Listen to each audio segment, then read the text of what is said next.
Alors, je suis Camille Jourdan, je suis la productrice artistique de la saison 3 de La vie secrète des chats. Je me suis occupée, j'étais la réalisatrice et la chef de projet de la saison 1. Je n'étais pas là sur la saison 2, qui a été très bien faite quand même. Et je reviens sur la saison 3 en productrice.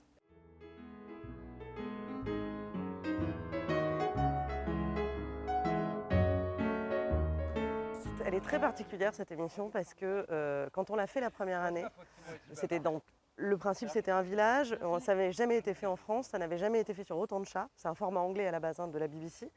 Et vraiment, c'était une première pour nous. Quand on l'a fait sur le village, les 100 chats, on ne savait pas du tout ce que ça allait donner, en distance, en parcours, en sortie, on n'en avait aucune idée. Donc ça a été une première, on en a fait 4 épisodes de 13 anglais chats, etc. Il y a eu une vraie réussite en saison 2 qui a été de faire encore plus d'épisodes et de faire une comparaison entre la ville et la campagne. Donc c'était Paris, Vézénop dans le sud, voilà.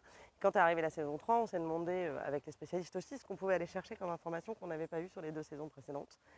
Et on a décidé, mais c'est pareil, c'est encore une première, de comparer les chats de toute la France.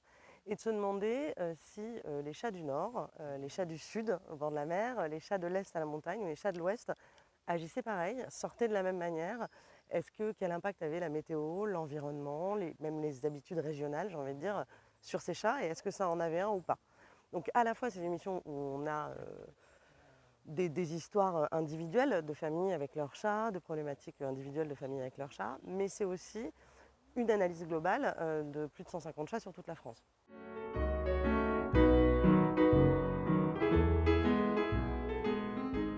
Alors, elle nous réserve en histoire plein de surprises parce que moi qui ai fait pourtant la saison 1, qui ai évidemment bien suivi la saison 2, je me suis dit en saison 3, qu'est-ce qu'on va raconter?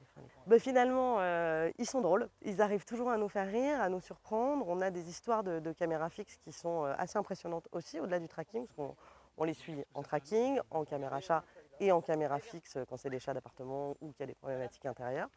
Et je vous avoue que moi j'ai été bluffée par certaines histoires, dont une de caméra fixe qui est pour moi un comportement de chat que je ne connaissais pas du tout.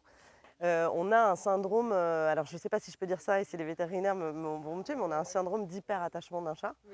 Et c'est assez impressionnant, c'est-à-dire que quand son maître part, il y a vraiment le chat pleure, vraiment littéralement, va chercher un doudou qu'il conserve à côté de lui. Et c'était quelque chose, vraiment on ne pensait pas voir ça.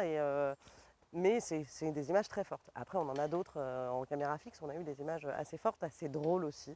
On a eu des vrais lolcats pour de vrai. On a eu des choses, mais des lolcats où on a vu une collaboration, par exemple, entre chats.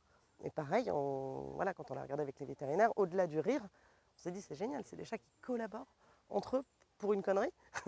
Ils sont fantastiques, quoi, parce que c'est aussi des choses qu'on n'avait pas forcément vues sur les chats. Donc on apprend beaucoup de choses encore cette année.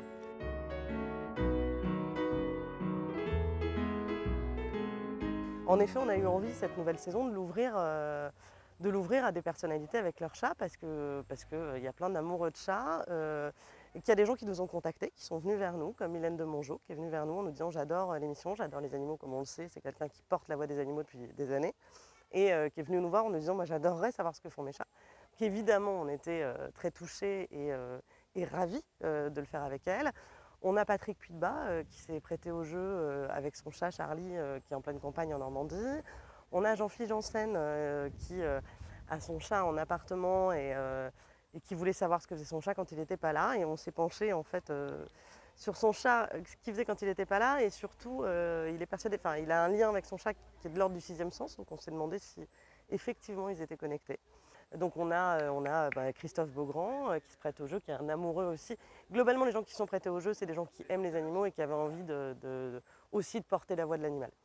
Tatiana Silva, Christophe Beaugrand, Patrick Puydebas, Mylène de Mongeau, Jean-Philippe Janssen, Camille Serre, Valérie Damido qui fera avec nous aussi, Micheline de Valérie participera aussi au programme. Voilà.